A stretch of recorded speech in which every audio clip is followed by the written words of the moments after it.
I've been attached with the feeling of waking up with you by my side.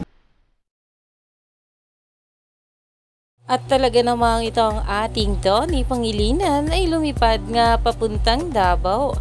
Alam naman natin na bukas ay may asap nga. Kaya naman itong ating Donnie naman na makikita nga natin dito.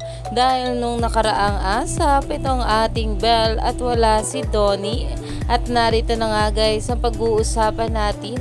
Dahil ayon nga guys dito, we're on our way. See you Davao. At makikita nga guys dito, itong ating Donnie Pangilinan. At nandyan nga rin ito si Alexa Ilacad. Dahil sila pala ang mga artist na pupunta sa Davao. At ayon nga guys kay Miss Darla, makabalik na Jude of Davao. See you sa G-Mall of Toril para sa Kadayawan Kapamilya Caravan karong hapon.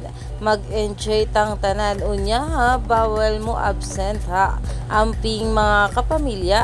Dahil ito nga guys ganap ng ating Donnie Pangilinan kasama ang mga kapwa ASAP artist ay ngayon nga magaganap. Nandyan nga rin itong si Kuya Robby na talaga namang panlaglag nga sa ating couple.